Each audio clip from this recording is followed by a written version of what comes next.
So this morning what I want to talk about is how you keep yourself protected from diabolic influence. And there's a number of things that we're going to actually talk about, but it's really important for people to actually understand how you keep yourself protected.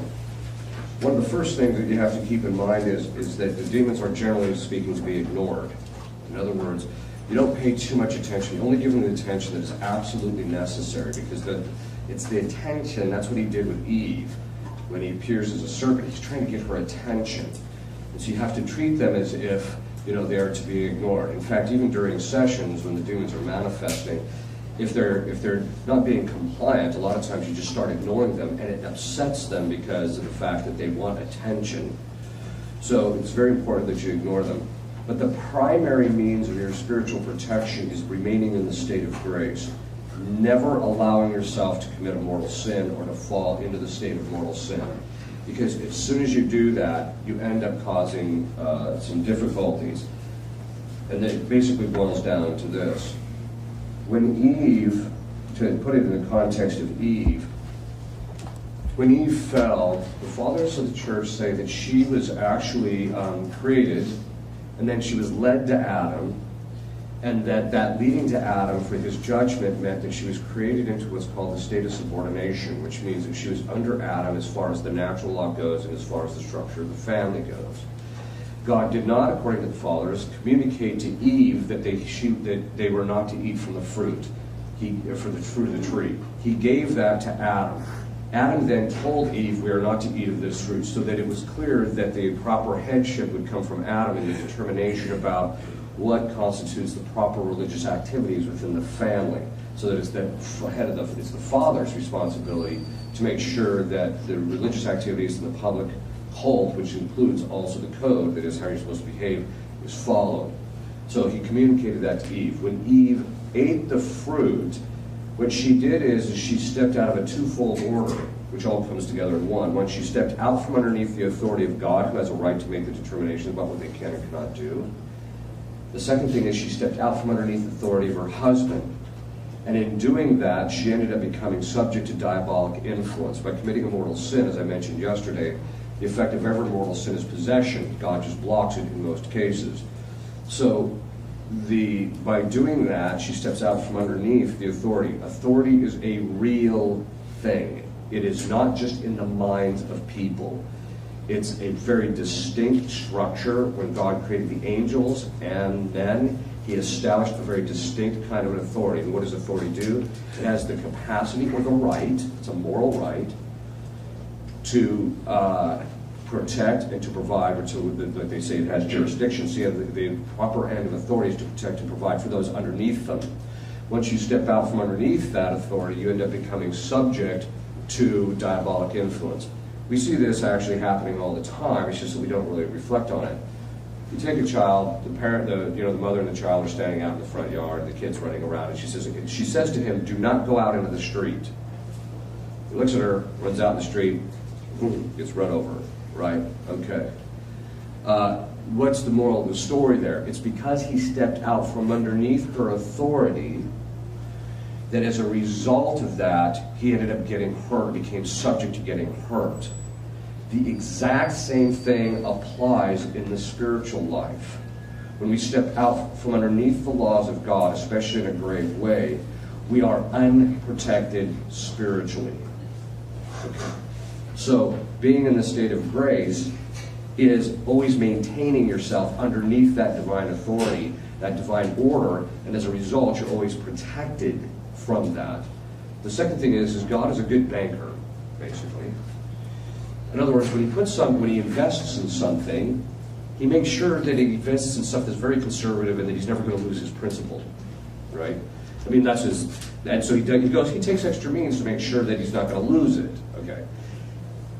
That being said, that's how we actually apply it to the spiritual life. When God gives us a state of grace, he protects it by providing all the actual graces that go along with that, and he keeps demons more at bay because of the fact that this person is trying to be willfully under that order, but also because he wants to protect his investment, so to speak. That is an important thing to keep in mind, that as long as you remain in a state of grace, Christ is always going to protect you. You step out from underneath it, and you're the one stepping out from underneath it. It's not that he's abandoning you, it's just that you're stepping out from underneath his authority, so you become easily affected by that. Okay, so always remaining in the state of grace. The other thing is leading a normal Catholic life. And by normal Catholic life, I mean going to confession on a regular basis. If you're not committing mortal sin, at least once a month. If you're committing mortal sin, you need to be getting there regularly. It also going to Mass on all Sundays and holy days of obligation, but also more frequently if you can during the week.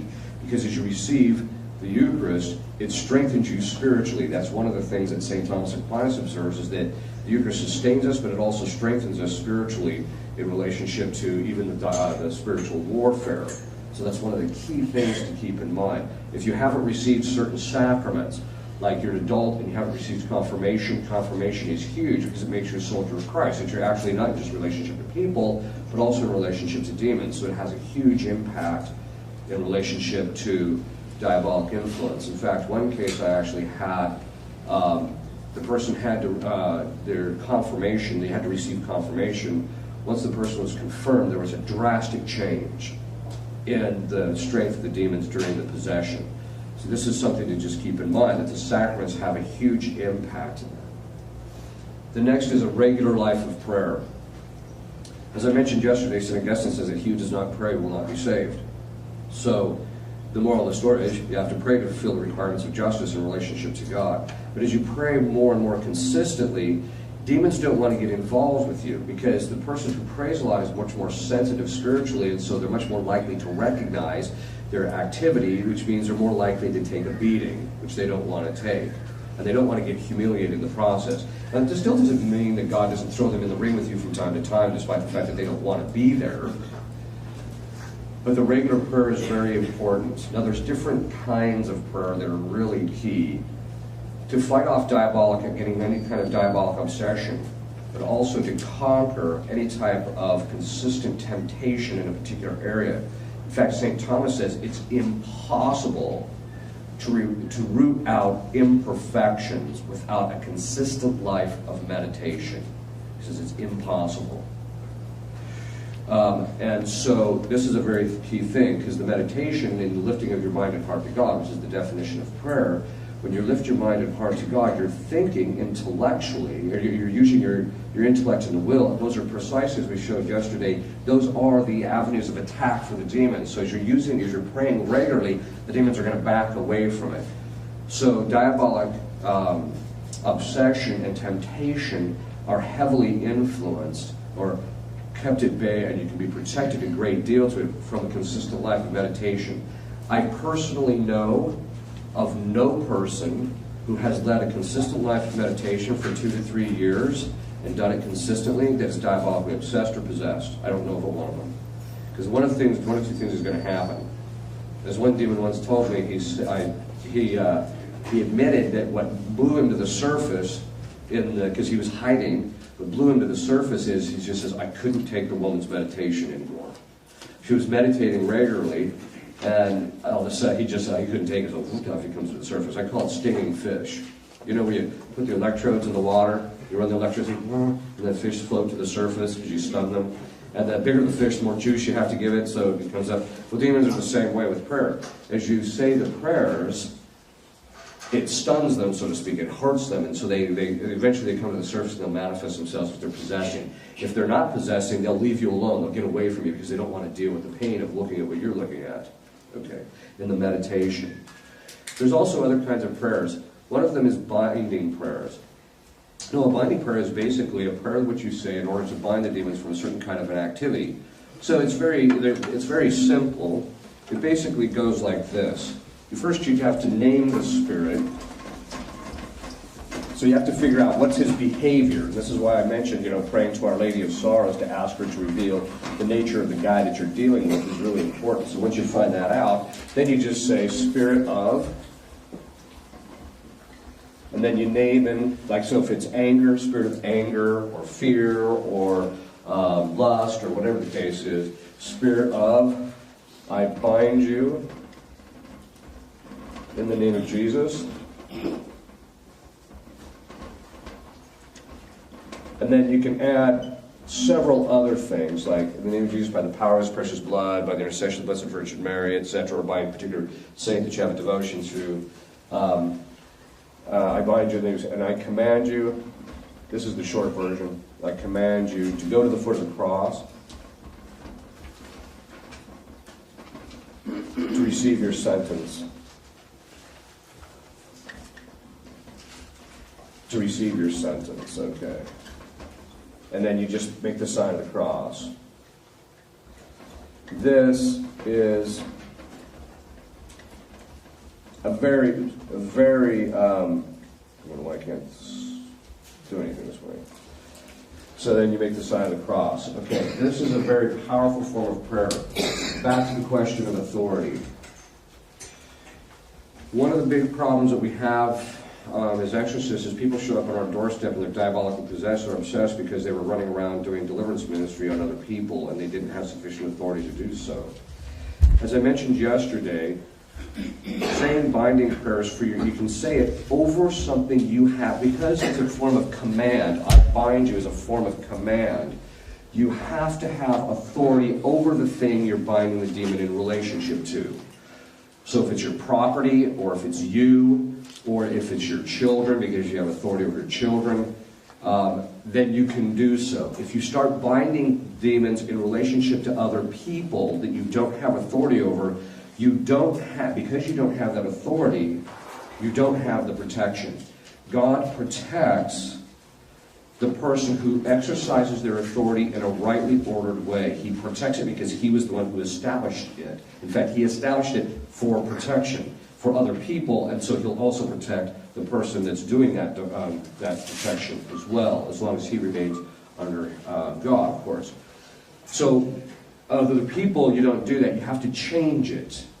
So the way you change it is, Jesus, I ask you, so it's a petition, or you ask Our Lady, I ask you to bind the spirit of, and command him to go to the foot of the cross, so that it's they are the ones who actually do it, not you. That will keep you actually protected. One group of people that we have noticed that seem to have some type of protection in using these kinds of prayers are siblings and children in relationship to their parents. And we think it has something to do with the fourth commandment, that their obligations of the fourth commandment give them the ability to say these prayers because they have to take care of them from, in their old age, or they have obligations to their siblings. And so it seems to have that people can say that and it doesn't seem to have an effect. One of the areas that I commonly will tell people to use this in is in conversion. If you're trying to convert somebody, there's a positive and a negative aspect to the conversion. The positive aspect is they have to receive the actual grace of conversion. If they don't receive it, they're not going to convert. It's that simple. But that's not enough. Because the demons can step in and by playing on our mental faculties, they can actually block people's giving consent to the grace or going along with the grace. Even though they might be getting that grace and getting gnawed at, they're going to stop.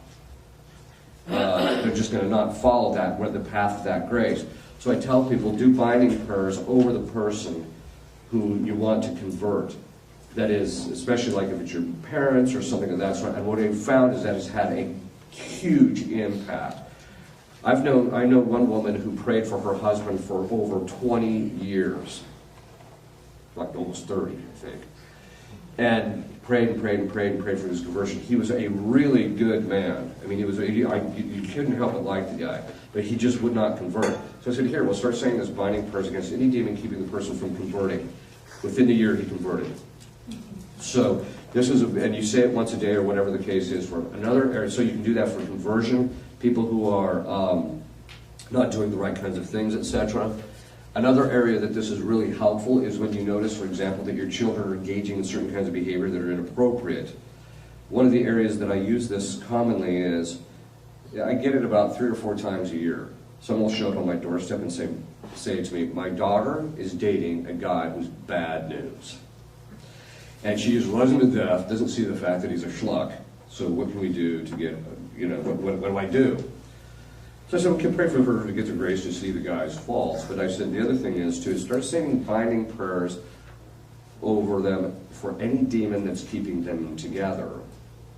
Now, I came to that conclusion because I once had a case of a woman who was possessed. She was of Jewish extraction, very interesting case. She's of Jewish extraction. The demon was a generational spirit that started with her grandmother. And the grandmother, we found out, was in the concentration camps in Nazi Germany, and that Eva Braun, who was the mistress of Hitler, had put a curse on the Jews in the concentration camps. And so as a result, they were subject to this curse. So after we found out about that, I went to her father and said, did your family have these particular problems which are associated with the curse? He said, every one of them. So the point being is so she had this particular case, but then what the demon would do is he would drive people around, the men around her who were not of good character, to have really strong amorous feelings for her. And so one time one guy just walks up to me and he says, "Who's that woman over there?" And I said, "Oh, she's just a new parishioner." And he says, "I just can't keep my mind off of her." Okay, this is a sign that demons can actually drive these kinds of things. They can give you amorous feelings for people that are actually bad for you. So I tell the parents, just say the binding prayers over it. Every parent, group of parents that's done that, the kids have broken up, except for one case that took 3 months, have broken up within the month. And it's usually the bad person that leaves, which is an important thing to keep in mind. This is one of the ways to keep your kids protected from the wrong kinds of people. Okay. So saying binding prayers, so there are meditation, binding prayers, prayer to St. Michael. There's another group called Auxilium Christianorum, which was, if you go onto the internet,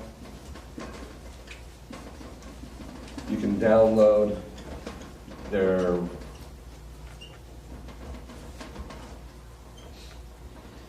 the prayers that are on there. To become a member, all you have to do is say the prayers. They take about 5 to 7 minutes a day. The Auxilium Christianorum was started by 2 exorcists, because what they were noticing is, first of all, they wanted people praying for the people they were trying to liberate, but they were also noticing that in families, the parents would do everything to raise the kids properly, but then inevitably there's one kid that just goes off in Timbuktu, and you're like, what happened there, right? And so and a lot of times it was from a diabolic cause. Not always, sometimes the kid is just obnoxious. But they decided to start this group where everybody is praying for everybody else's family and their protection. So one of the principal ways that you can get yourself and your family protected is by saying these prayers. These are pretty huge. One couple that came to me one time, they thought their daughter was possessed. I said, well, here, start saying these prayers. The minute they started saying the prayers, the daughter screamed uncontrollably for 3 days. So there are we think there's somewhere between 40 and 50,000 people saying these prayers already. So the minute you start saying the prayers, you become a member, and you literally have 40 or 50,000 people praying for the protection of your family. So although we have seen gargantuan changes in people's lives through this group. Praying to Our Lady, having a specific devotion to Our Lady, asking her for her protection. Our Lady has perfect coercive power over demons. Perfect coercive power. When she shows up, the possession is over. It's literally that much. In about 30 or 40% of the cases that I've had, what will happen is the sign of liberation is that Our Lady will appear. And so what happens is, I don't see them, but the person who's possessed, you'll get to the point, there's a specific look that demons have when they're just about to leave. It's kind of like this panicky look, and there's this kind of a morphing that takes place in the person that you realize, okay, he's about to go. Or you can tell he's losing his control over the thing. He gets a little bit frenetic. So what happens is very often what will happen is the person, Our Lady will all of a sudden appear. The person sees it, I don't. The person appears. You can tell something's going on. Our Lady will appear. They'll literally see the abyss open up. The demon will feel it getting ripped out or coming out. They'll see it go down into the abyss. It closes and she leaves. She literally doesn't have to say a thing. That's how powerful she is. In fact, one time, this one demon, I started invoking Our Lady to come down, and he starts panicking. He's like, no, not her. Right? So the moral of the story is having a strong devotion, praying to her is a good idea. Devotion to the saints is really key. One of the things is that demons have a nemesis. Every demon that's allowed to possess in this life has a nemesis. And that nemesis is a saint. And if you can find out who it is, then it goes a long way So, for example, the noonday devil, we found out that his nemesis is Catherine of Alexandria. I asked him, why is she the nemesis? He said, because she conquered me in this life. So this is a very key thing to keep in mind. It's very interesting because a lot of times when people are possessed, one of the questions I'll always ask people who are possessed is, which saints do you have a devotion to? And they'll usually give a list of the saints, right? Inevitably, one of the saints in there is the nemesis to the possessor. God will give the person a grace to have a devotion to a particular saint, which is in fact the nemesis to the demon. You know, one time I got Beelzebub to admit that God goes around setting him up to get humiliated. God the Father literally goes around setting up these conditions where Beelzebub, he keeps getting duped. He keeps looking stupid, which is one of the things that really aggravates him, is he keeps getting set up like he thinks he's going to get something out of something, and the next thing you know, he gets the rug cut out from underneath him. So God is always setting this up. It's the same thing kind of in relationship to the saints that we have a devotion to, that they can actually they can actually provide a great deal of protection for our family. That's something to keep in mind. St. Joseph, of course, is a key character in that regard because of the fact that he is, in addition to being a terror of demons, he's also the protector of the universal church. He's also the protector of family. So it's really important that people have a devotion to them, especially fathers. One of the principal ways, too, to keep the family protected and keep everybody protected is no committing any mortal sin in the house, period. Period. Generational spirits get into the family by someone in the family committing a mortal sin. The demon gets in the home, and then from there he starts affecting everybody else, and it gets passed on generationally. Normally speaking, it comes from the father. Normally, because he's the head of the household. However, it can come from anybody. I've seen it being brought into the family through children. So this is a key thing to kind of keep in mind. Generational spirits are real.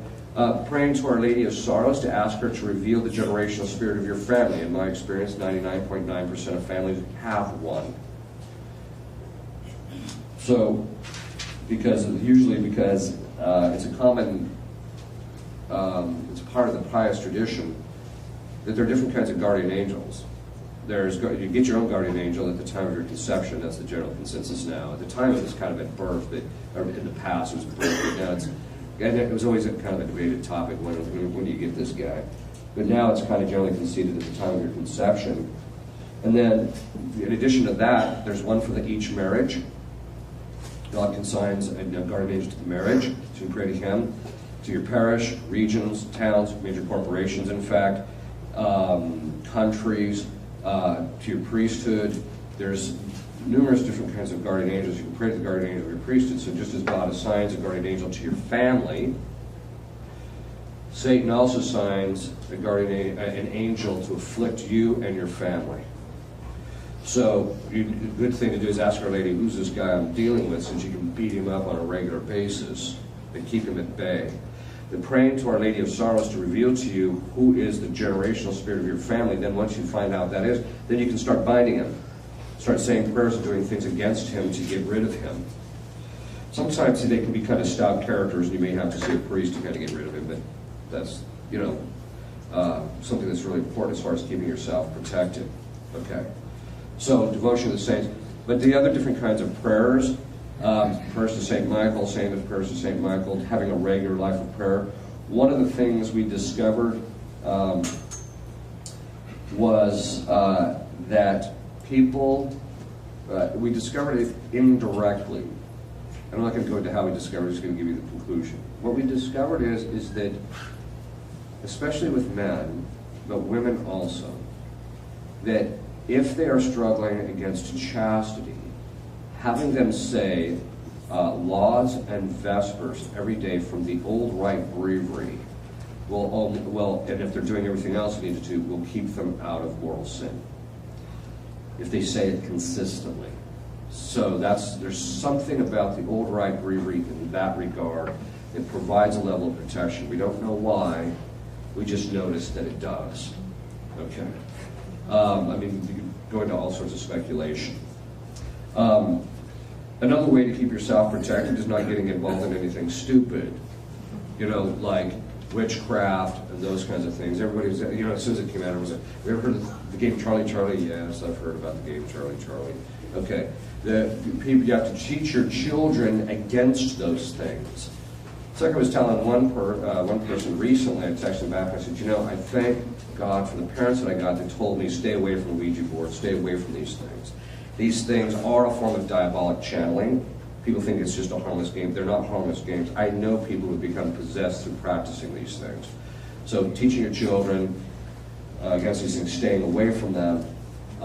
Also staying away from, as a general rule, staying away from people and from locations where this stuff is regularly practiced.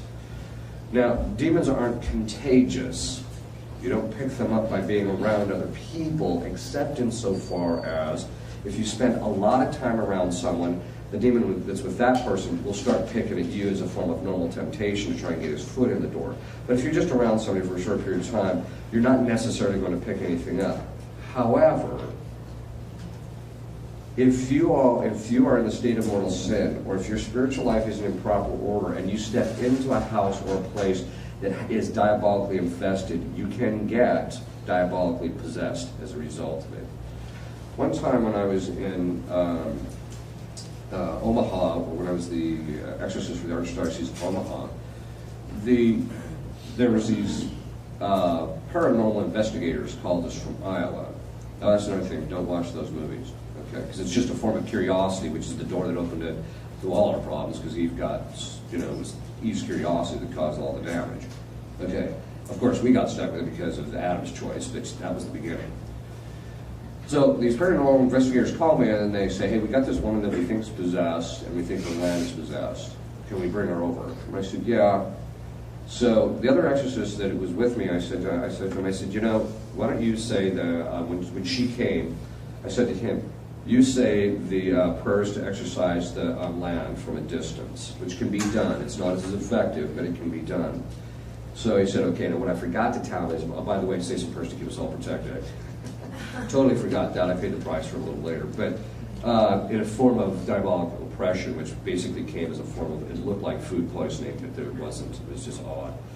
It only lasted shortly. But anyway, the point is, so she comes with these paranormal investigators. I say the prayers over. She said she felt something lift. I didn't say anything. She said she felt fine. Later they reported that things had changed and things were fine, etc. So I thought, well, that was good. But after I got done praying with her, I asked her to step out, and then I said, would you please step out? I want to talk with these guys. So I said to the paranormal investigators, I said, you know, I highly recommend you get out of this line of work. They looked at me like, why is that? I said, if you go into some place that's diabolically infested, you could end up becoming, you could get attacked. And they said, yeah, I know, we know that. That's why we call you guys. And I said, once you've entered, it's already too late. And they just kind of looked at me. After they left, I said to the head possessor, the other exorcist, not head possessor, sorry. I said to the other exorcist, normally I don't see these things. Usually I have to work with people a little while to actually see the possession. But this is one of those. I looked at him and I said, the head paranormal investigator, he's possessed. And so the point is that you have to be very careful. I've also seen other people become diabolically obsessed and possessed by going into places that were heavily infested. How do you keep yourself protected from those things? Well, by all these things that we've talked about, but other things too can be very helpful, like use of Benedict medals. Put them in the four corners of your property. You can also put them into the entryways to your house. Wearing them, keeping them on you. Make sure they're blessed in the old rite, though, and not in the new rite, because in the new rite they dispense with all the exorcisms over the thing, which basically removes its efficacy in large part. Miraculous medals sometimes, depending on the particular demon, can be very helpful, especially in areas of keeping chastity. Wearing scapulars, the different kinds of scapulars. Those things can be very helpful. Having holy water available and used within the home. I recommend, especially if you have teenagers, to sprinkle holy water around your house about once a week or once a month. So, and I don't think I have to go into why of that. Okay. Also getting exorcised holy oil.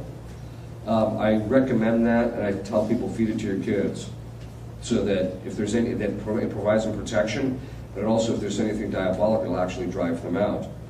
2, you can use the exorcised oil to bless your children every night. Now, one of the things that most people don't know, most traditional Catholics don't know, is that from the time of the Old Testament on, because of the nature of spiritual fatherhood and spiritual motherhood, the parents can bless the children by a commanded prayer.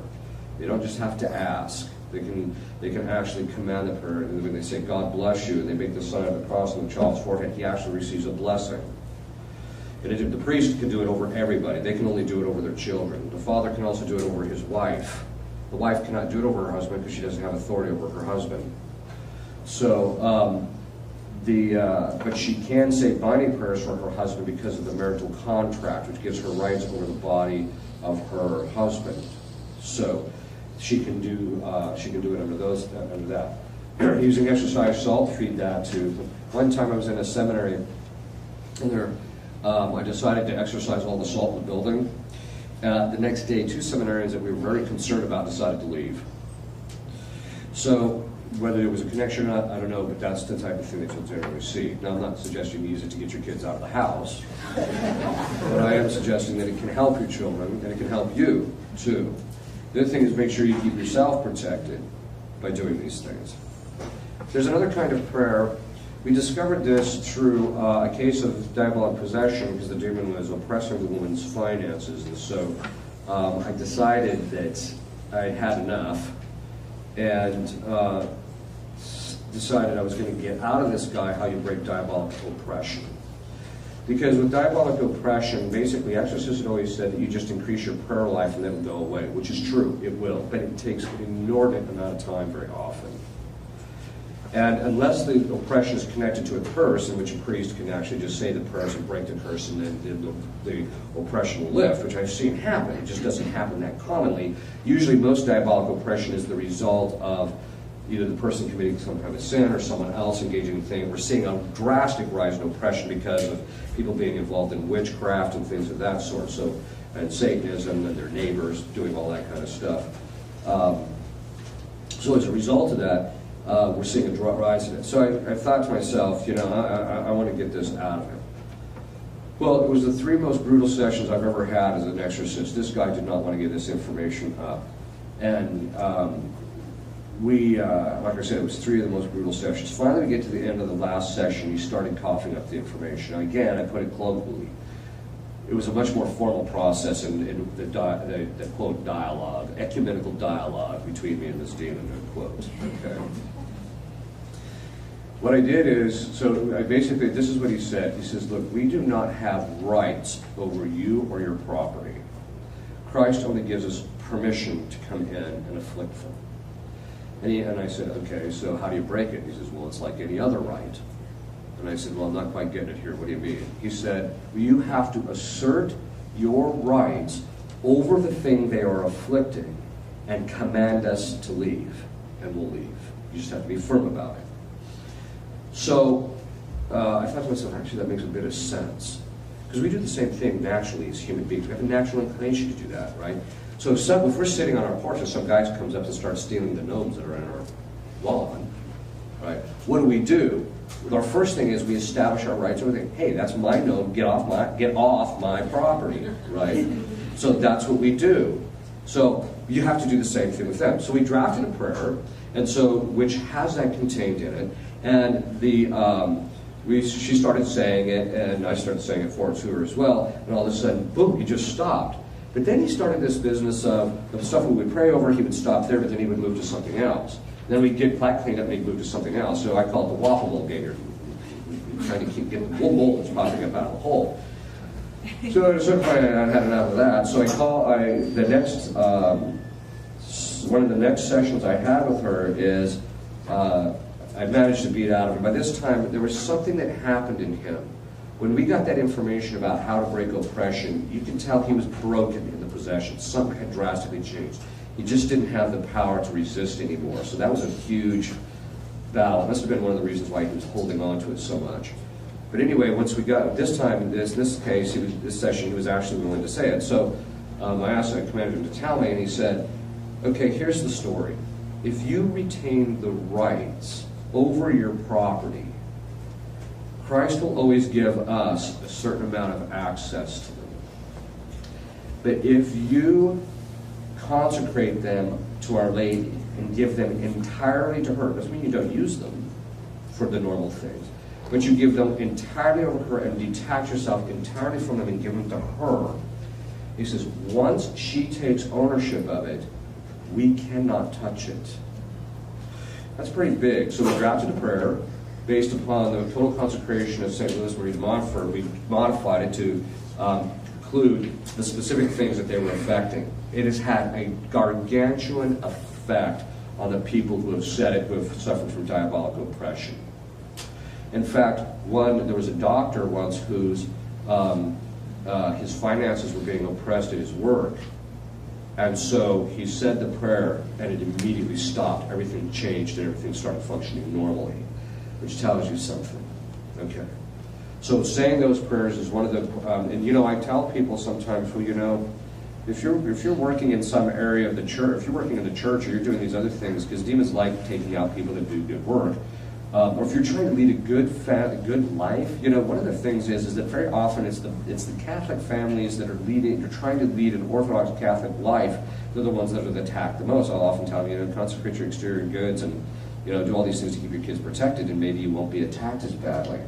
But that is something that's quite important, is to maybe you should consecrate your stuff to Our Lady so that it doesn't end up getting affected. So these are some of the things that you can do in relationship to it.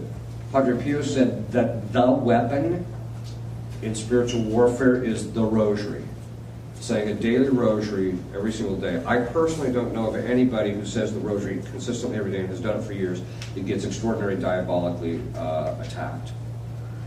Now, it doesn't mean that somebody who has it pre-existing will end up suffering from the diabolic attacks after they're saying the rosaries, but this is one of the things that will help to drive him out very steadily and very readily. So these are just a few of the things, the various sacramentals of the church, as I mentioned. Devotion to the specific saints, saying the prayers to keep yourself protected. Because the father and the mother, but because the father has the authority over the family, then I tell the fathers that one of the primary failings that I have seen among even the best of Catholic fathers is the failure to pray for the protection of your children.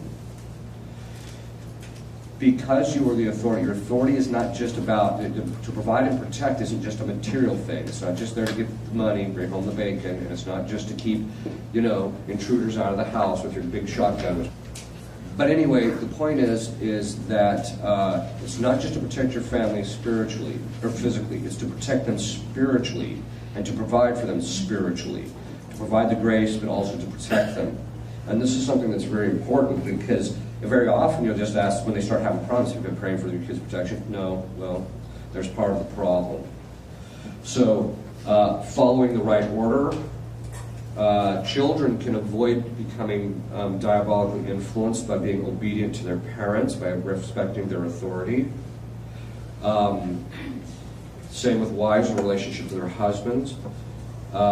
There's a whole different thing. So the point is burning a candle in your house that's been blessed by the override of exorcism can drive demons of the air out of your house. Demons of the air are real. They're mentioned in Scripture. When I mentioned that, everyone said, I've never heard of that. Well, you ain't been reading the Scripture, have you? Because if you did, you would see that it's actually in Scripture. So they actually make references. I'll give you an example of how we know that there's demons of the air. I just did it this last month. One of my spiritual directees texts me because we had 2 tornadoes touch down on both sides of where our main house is. One was to the south of us, which was heading our direction, the other one was just to the north of us. And she says, you better take cover. So I text her back and I said, nah. I said, I'm just going to go back to because the priests have individual residences on the property. So I went back to my individual residence because we're semi-contemplative or semi-aeronautical. So I went back, I said, I'm just going to go back to my residence and I'm just going to say the prayer against storms and tempests. There's a ritual that priests can say to actually exorcise the air. So I started the prayer, I started the exorcism. 15 minutes later, I stopped. I get on the news to check what's going on, and all the people in the news were standing like, we don't know what happened. The tornadoes just disappeared. We don't know what's happened. Literally, that's how it works. I cannot tell you how many times other priests in my society have done the same thing, and the exact same thing has happened. Numerous priests have used this thing. Bishop Kuchera, who was the first bishop of the Diocese of Lincoln, Nebraska, when he found out they had tornadoes, he said that ritual over the city of Lincoln, they have never had a tornado in the city of Lincoln since he did that. So they're real. So this is something that priests can do to actually protect their territory, their parish, etc. So having the candle burn, it will drive the demons of the air out of the actual home. And also you can use it just as a devotional thing in relationship to our Lord or Our Lady, etc. Having statuary. Enthroning your home to the Sacred and the Immaculate Heart is huge. So if you can make sure you have that done. Have your house blessed on the Feast of the Epiphany, or certainly thereafter during Epiphany tide, is also quite important each year. These kinds of things can provide a lot of protection. Sometimes if you're walking into some place you're a little worried about, just turn to Our Lady and say, Michael, say, please protect me. So another way to get yourself protected is, which is very important, is demons tend to go around looking for they're normal predators. They go around looking for the one that's limping around a bit. And by that I mean spiritually. So if there's somebody who's been wounded or traumatized, or if you're suffering from any kind of woundedness, asking Christ to heal you through his wounds. In the book of Isaiah it says, through his stripes we will be healed.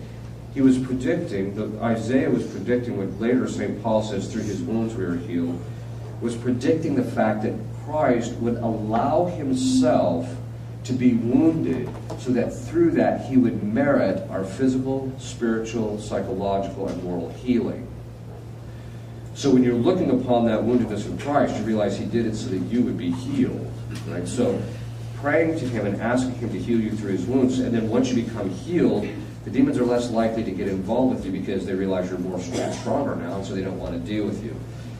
And also making sure that you don't do anything that hurts other people, wounds other people emotionally or psychologically or spiritually can also be beneficial, especially the people in your family.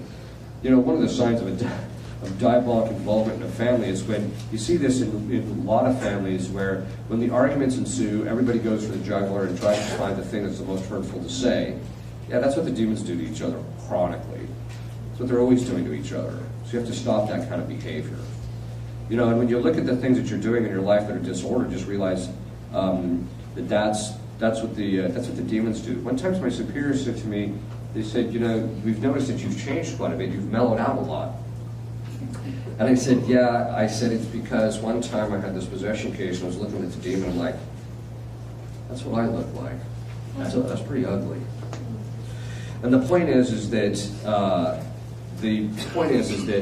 the demons can, as I mentioned yesterday, they can make us feel and do those things that they do, but making sure that you're constantly working on your own defects is very important, because you take out of them the means by which they can afflict you. Okay. Yes. Okay, 3 quick ones. If we have something blessed in the new rite, should we have them re-blessed? Statues, medals, rosaries? You can, but it's not necessary. Unless you're talking about something that's specifically ordered towards the spiritual warfare, I would recommend it only for the sake of getting that extra protection. Okay. Does a possessor who happens to be a deceased member of a family with a generational sin or demon, is he accompanied by a demon as well, or would he? Almost always. I've only seen one case where that wasn't the case. And last one. In case of adopted children, can a generational spirit from the adopted child come and cause intercession in the family with the adopted child? Yes. Thank you. One of the things that I often do is I'll recommend, especially depending on where they're adopting them from, or if they're adopting them because the parents had specific issues like alcohol or drug abuse or things like that, I'll often recommend I'll just say, well, the kid is normal, don't worry about it. Because the general principle with demons is if you see something, if you don't see something, it's probably not there. Probably not. So, so if you have adopted kids and you don't notice anything, then I wouldn't worry about it. But as if you start noticing it, you might want to have any generational, take it to a priest who can break any generational spirits in relationship with it. Also, pray to Our Lady of Sorrows to ask what the generational spirit you're dealing with before you go see the priest, that you can at least have something maybe to give to him when he shows up. Yes? Are these free Benedictine medals already blessed? Yeah, I have no clue. You'd have to ask whoever. They are exercised by Father Dennis. Okay, there you go. Yes. On the trying to find out what spirit you're supposed to, how do you get the name?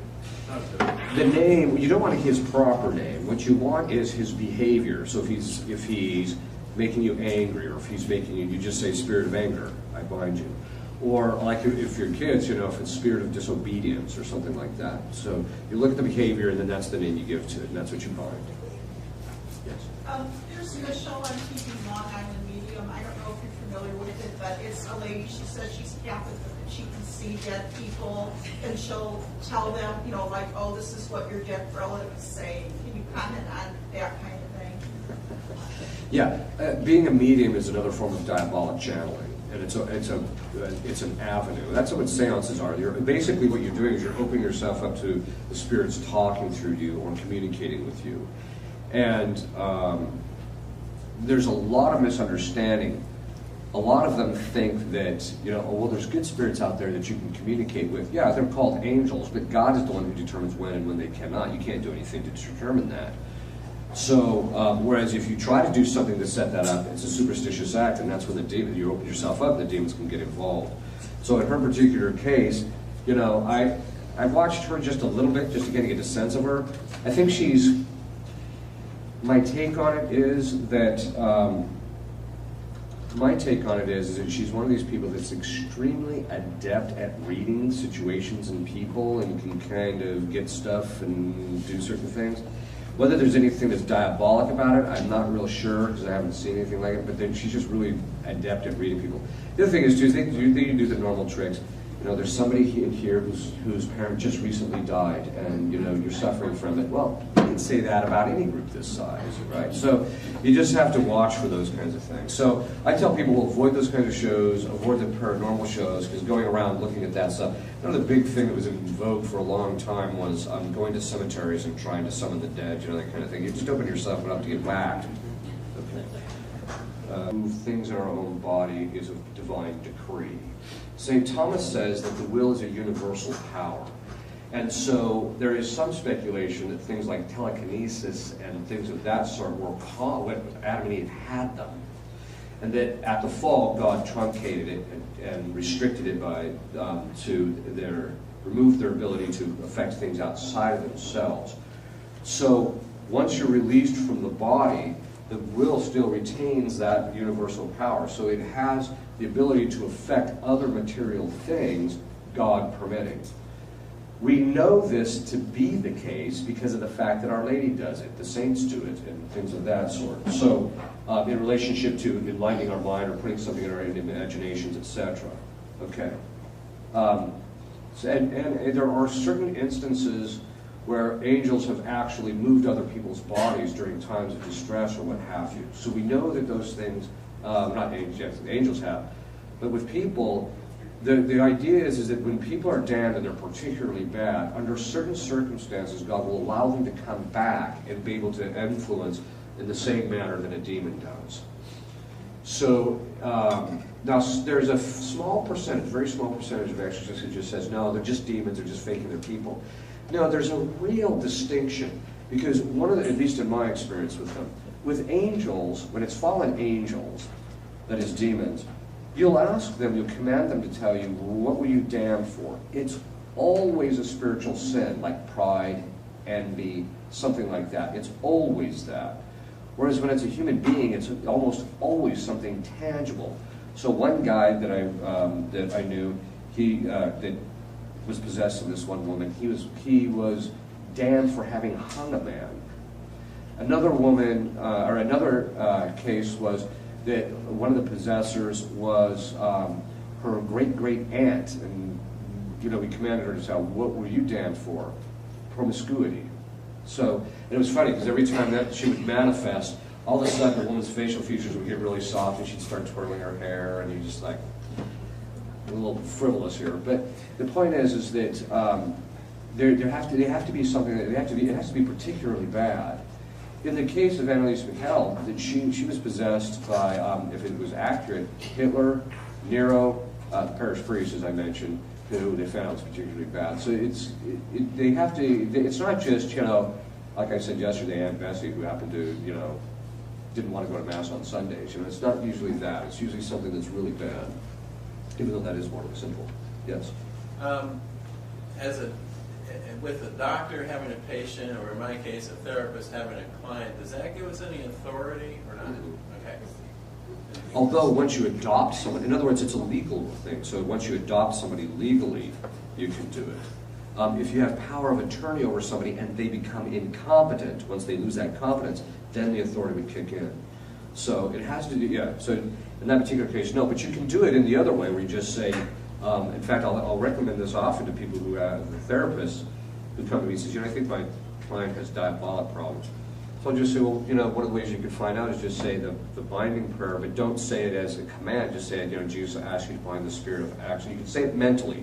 You don't have to say it out loud. You can just say it mentally and see if you notice a change. Yes? Is there any way for us to know which saint is a specific nemesis to a certain demon? Not without asking him. Or unless you're an exorcist, you happen to know because of caseload. So, yes. Once your children are grown and married, do you still have authority over them? You do. Yes. How that plays itself out is very different. The answer is yes. Yes. Yes. Yeah. I wanted to ask, because I'm a little bit confused. The father has the command over the family. That's correct. He's the one that can use commanding prayers, or just only a priest? No, he can use them over his family. The mother can use them over the children. The wife, because she has rights over his body by virtue of the marital contract, she can say it over him too.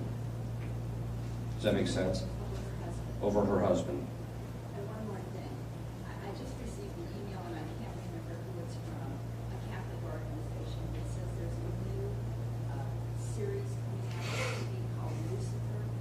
Oh yeah. And the devil is going to be portrayed as a nice guy who's got authority over Oh yeah. Oh, he's always trying to get the people that are under his influence to make everybody else think he's a great guy. Yes. About that authority of the binding, so say you have a legal divorce, but you're still married to the spouse in the church, do you have authority? The authority comes from the sacrament, not from the civil effects. Yes. Okay, this is kind of a broader question, but when you look at the Illuminati or the enlightened ones, that would be, basically human agents of the devil on the earth. Right. They're pushing the New World Order, Yes. currency, food, industrial medical complex, corporate profiteering, population control, other things. Yes. And one of the things that, they say is they have control over Washington, I believe they're for the oblique in Europe and the oblique in Rome, of having control over religion, money, and war. The Novus Order, the New World Order.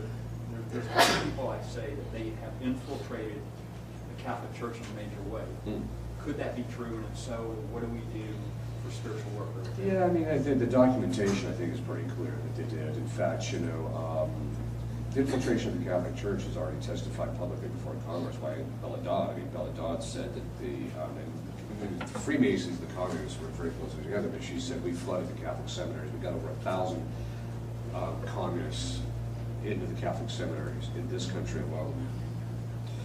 So, is there influence? Yes, there actually is. The place of the greatest spiritual power is also, or the greatest spiritual influence is also, for the good, is also the place of the greatest diabolic attack. So it just makes sense that they would be attacking. So the point being is it there? Yes.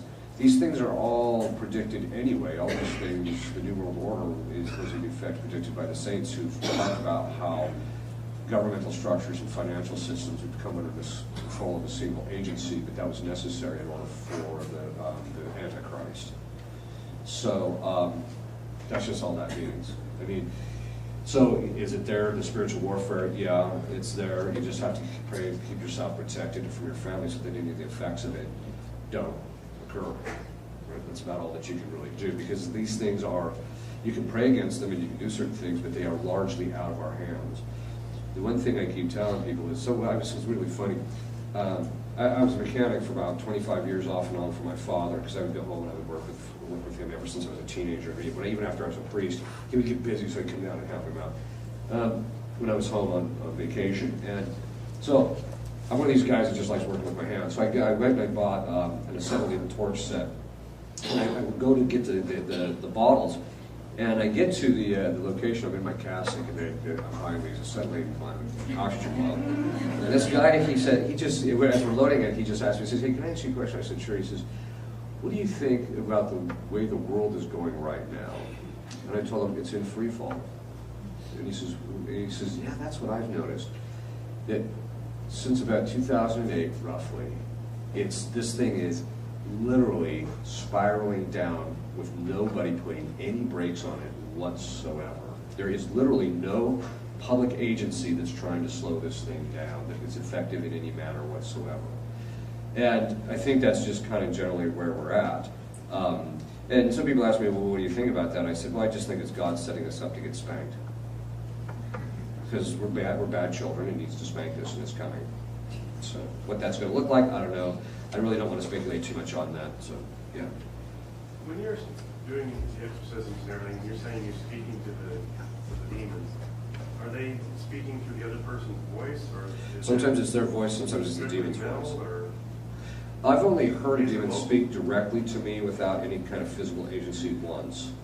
They usually don't do that. Christ restricts that usually. So what they do is they'll move the vocal cords and stuff and actually speak through the person. So yeah.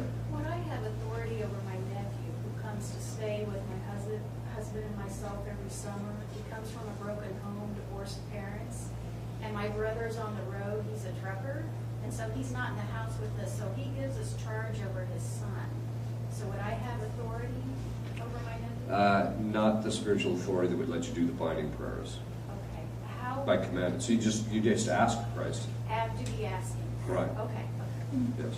Well, in response to her question, could she ask the Father to extend his authority over her? No, it's not delegatable. Okay. Yes.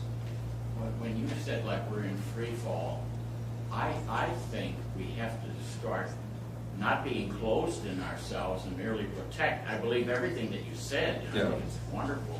But I think we have to reach out. Oh, yeah. And I have a problem because the Holy Father says we have to risk ourselves and smell like a sheep. And I can give you an example. I only told this story to Richard Holland here.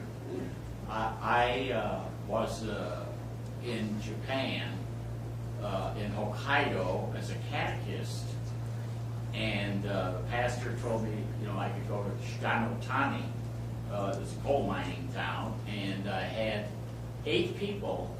We'd sit in a room on the floor, which, was the bedroom and everything else.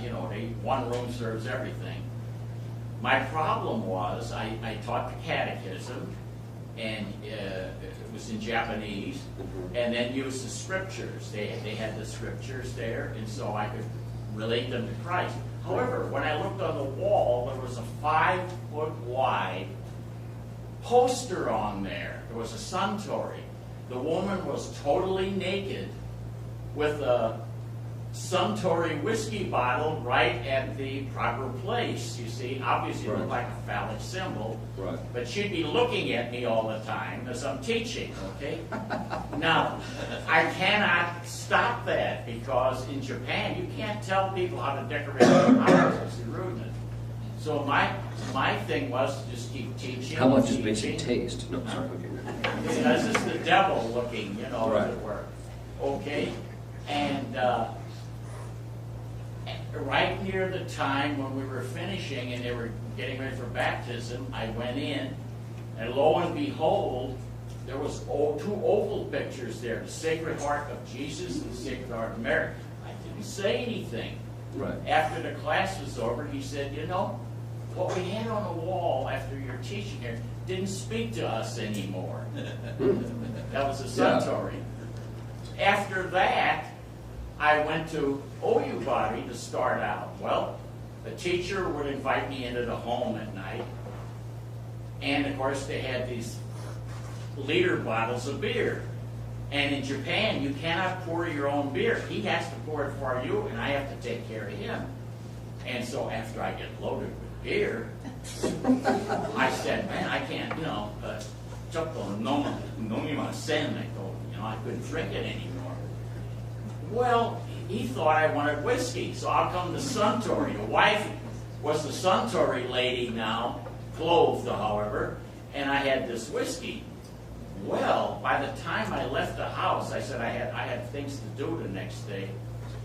I was radiating. I had to walk in the snow. Now, the snow was 2 meters deep, and we boarded up the windows on the first floor.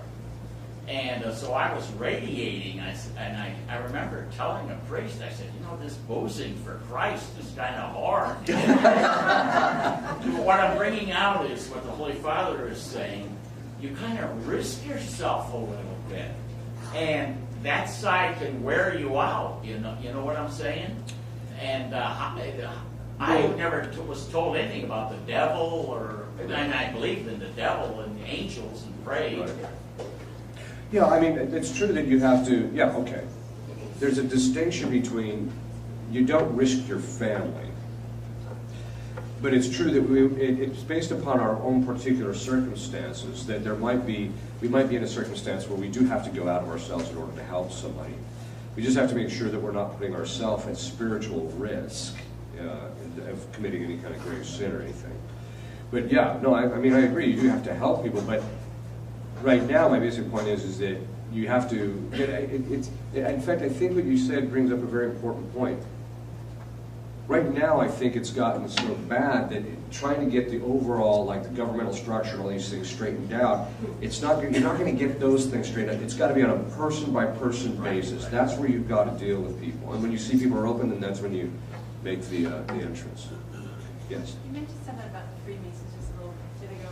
We had a family member a couple generations back who was involved, and on a very low level, not high levels, so I doubt he knew anything about high level. So I just wondered about our family's vulnerability. All they have to do is enter the lowest level, and your family can become subject to the Freemasonic curse. Now, it doesn't necessarily mean that you have it, but you want to say the prayers to break the Freemasonic curse. There's a specific prayer. There's a set of prayers, yes. Is that on your website? No, but you can email me through the website and ask for them.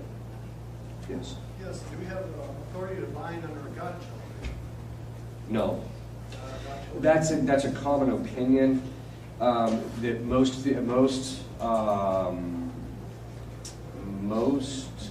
because the godparents' role is to correct, not to command. So as a result of that, they don't think that, most exorcists do not think they do. So, yes. How common is possession? And then another question, is yoga really dangerous? As far as the possession is, it's still fairly uncommon, but it's becoming more common. I mean, there's caseload is increasing because people are just doing a lot of evil things. In fact, it kind of reminds me of that, again, of that prophecy of St. Francis, where he says, during the time of tribulations, demons will have extraordinary power. It almost seems like you'd be there. But, so, it's not that common, but it's becoming more common. People ask me, what percentage of the population is probably possessed? It's hard to even tell. Like I said, only 3 out of the 150 people, and that was after a vetting process last year that we looked at, were possessed. So it's not, again, it's not very common. Diabolical obsession, though, I think is very common. It's in the sense it's not like diabolic temptation, but somebody asked me one time, well, what percentage of the population in this country do you think is diabolically obsessed? I said, somewhere probably around 25%. And we personally, the exorcists tend to think it's because of the rise of pornography and things of that sort. Then, it was shortly after I said that, about 2 weeks after I said that, they came out with a study and said that 22% of college graduates and basically the general population have either seen or are currently seeing a psychologist. So it's about the same kind of statistic. As to yoga, yoga is, if you, don't kill the messenger, I'm just telling you what the experts in the history and who the practitioners of yoga say it is. They make it very clear that the stretching and the positions in yoga are actual representations of Eastern deities. It says more than once, both in the Old Testament and in the New Testament, it says all the gods of the Gentiles are demons. It's totally true. Basically what they are is they're representations of demons. I have seen people become possessed through practicing yoga. A lot of people say, well, I haven't do that. I think it's fine. There's not, I'm just telling you, this is what the thing is in its representation. And so it's an open door. Objectively speaking, it's an open door. I tell people, avoid it. Yes? Are Jezebel, Delilah, Apollyon the Destroyer real demons? Yes. Yeah. I went to a graduation party and they rented the lodge at the Freemason place. Did I open myself up to infestation by going to that party? Yes, I've noticed something. Speak to me after.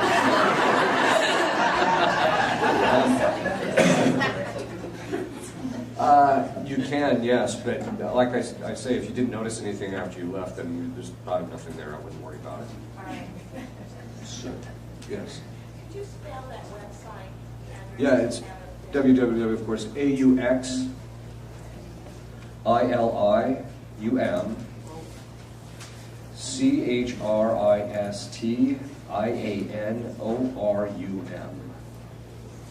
It's the invocation of Our Lady as Help of Christians.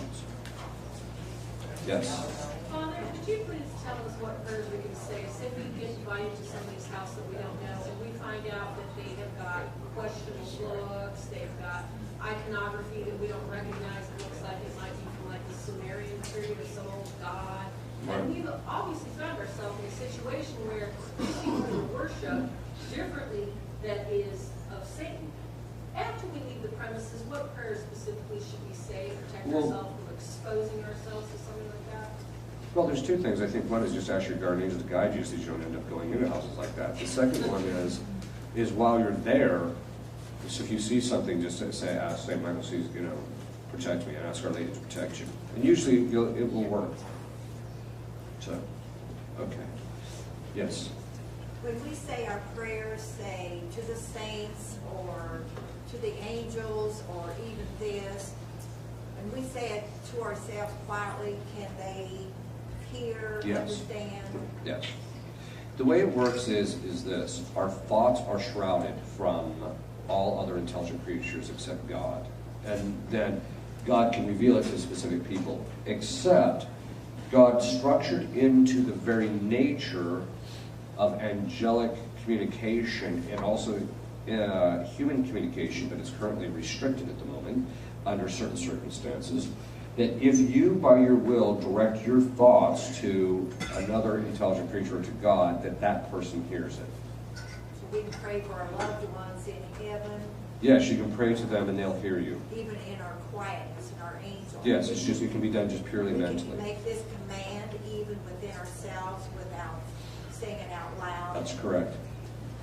So, in the next life, God will lift the veil and you will see even what's in people's minds. So, yes. So are there any prayers that to be effective need to be spoken out loud, or can they all be prayed mentally, like the Auxilium Christianorum prayers and stuff? It just depends on the nature of the thing that you're dealing with. Usually, my experience is if it's said it loud, it usually has a bit more efficacy. But sometimes it just depends on the particular demon. You just do it mentally and he's hearing you, and so he obeys. So, yes. There's a scapula called the scapular protection. I don't know what the official name is. I think it came from a venerated possible saint from the late 1800s. Are you familiar with the big purple one? I am. I can't I'm a find... big promoter of it, actually. they're so hard to find online. I'm wondering if it's one of those things that haven't been approved by the church. And I've just been discovering this lately because it's been really effective telling people to get them and they have problems with purity. It almost like stops the temptations. It's okay. There's a website called Sacramentals.org. You just go on there and they actually have them. They always keep them. They've been a big promoter of Mary Julie Jahani, which if you ever get a chance to read her visions, they're quite astounding, actually. They're like $13. They're $13. I thought they're kind of pricey, probably because they can't find them too many places. What are they? I think it's because they're I think it's because they're extremely hard to come by. They have to be made from scratch, basically. They're not mass produced. What are they called? They're called the purple scapular. And basically what the purple scapular is that Mary Julie Jahani asked Christ for a scapular, and he gave her the purple scapular, which is supposed to protect you and your family from the effects of the chastisement. So that's one of the things I recommend to put in your house. You don't have to wear it, you just put it in your house. So you don't, I wear the brown one, so you don't wear both of them? No, you just put it in your house. Yes. Well, I have a wonderful grandson who's in med school, which is really, really, really difficult. When I know he's having a really hard exam, I ask my guardian angel to be with me. Yeah, that's good. Is that okay? Oh yeah, all the time. Do it all the time. Okay, we better cut it off there. If you'll kneel, I'll give you a blessing. Benedictio Dei omnipotentis, Patris et Filii et Spiritus Sanctus, super vos et manet semper. Amen. Christus vincit, Christus regnat, Christus imperat.